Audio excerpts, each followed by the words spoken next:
What is up YouTube? It's Kingfisher745, and in this video I'm going to show you Kang at level 9.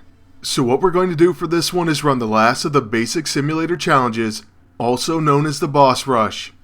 For those of you who don't know, this is a great way to level up heroes because it provides over 500 experience each time. Now even though this is possible to run with Kang even at lower levels, it becomes much easier at level 6, and as you're about to see, it's no problem with him at level 9. Right after 2 quick turns with Moonstone, I'll show you exactly what I like to do with Kang.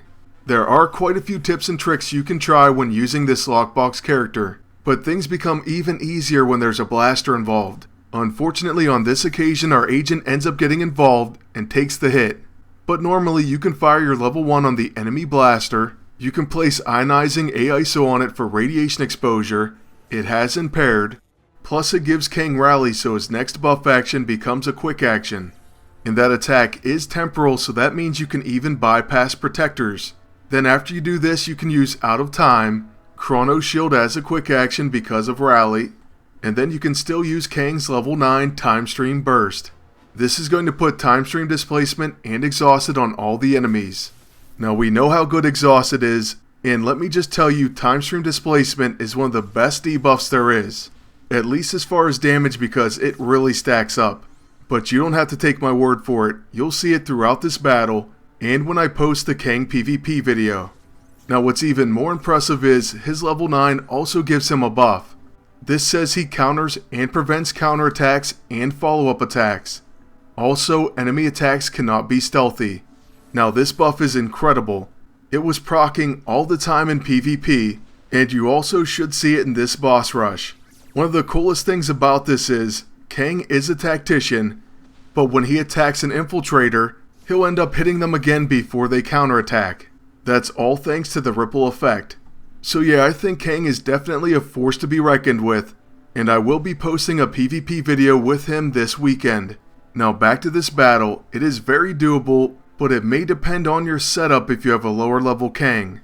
Oh, and if you're wondering about my agent setup, I'm actually using the Generalist Empowered Armor, that way the enemies can't gain any class benefits from my agent.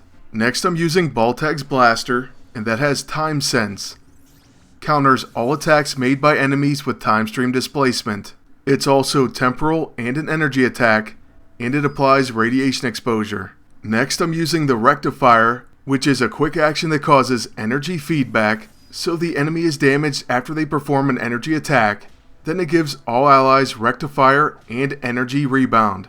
In other words, energy attacks gain guaranteed hit and increased chance of crits, and they will be healed after they perform an energy attack. Both of Kang's level 1 attacks count as energy, and so does his Time Stream Burst. Baltag's Blaster counts as energy, and so does the Cosmic Cardinal, which we'll get to in just a moment. Our third equipment slot is a Synthetic Cube, and that's basically there for heals and for additional benefits. The Light Fantastic is probably the most important part. Then finally we do have the Cosmic Cardinal. It may not be activated manually, but it does have a high chance to perform a follow-up attack whenever an ally performs a single target attack. Well, since Kang does perform multiple actions per round, and many of his attacks are going to be single target, that's why I decided to use the Cosmic Cardinal. Plus, since it's an energy attack, it does benefit from the Rectifier. I also do want to talk about a few other possibilities, but first I want to focus some attention on what's about to happen. The Hood, who is an infiltrator, tries to counterattack, and he gets hit with the ripple effect. Now in my very limited experience, Kang procs this all the time in PvP, and he'll even proc it on things like Temporal Jump. But let me warn you, Kang does have a few very glaring weaknesses in PvP. For one, the Mystic, and we will take a look at this in the PvP video. Obsolete Tech is something that will absolutely shut him down, and I think it's so severe that it's something that needs addressed. But I do want to turn your attention to what Time Stream Displacement is doing on an enemy. So check this out times 4. It obliterates the enemy Kang.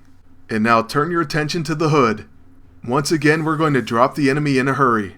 But back to the weaknesses. The reason I think Obsolete Tech needs addressed, possibly with an EISO, is because you can't have one debuff take out 2/3 of your team.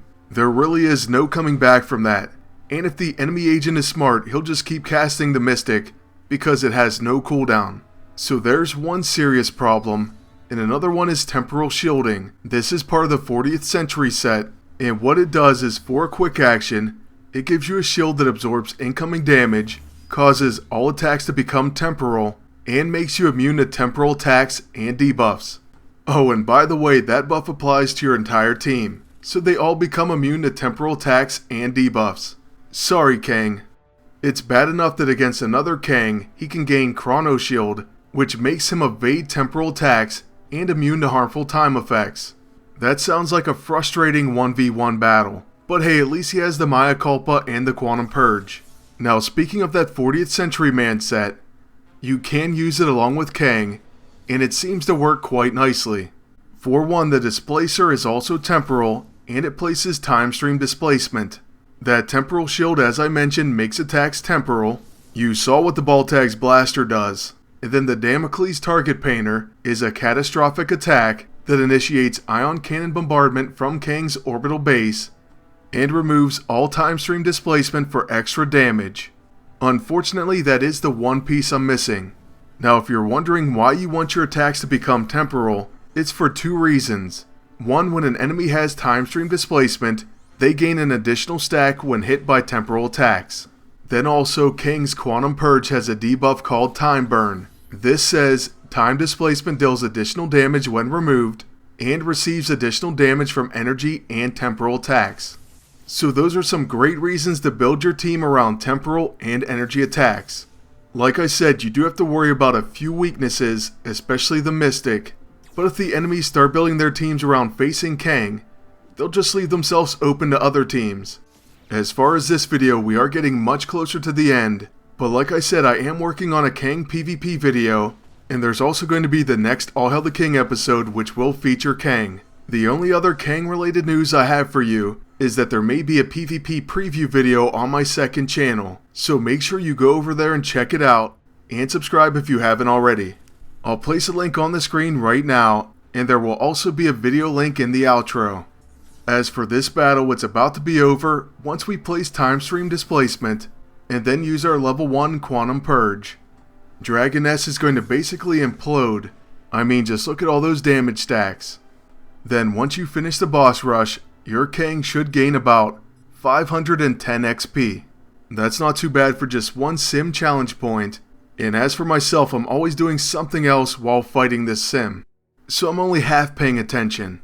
But I hope you paid attention to this video and you go and check out my second channel. Lastly, I want to thank you all for watching and ask you to please like, comment, and subscribe. And until next time, good luck and take care.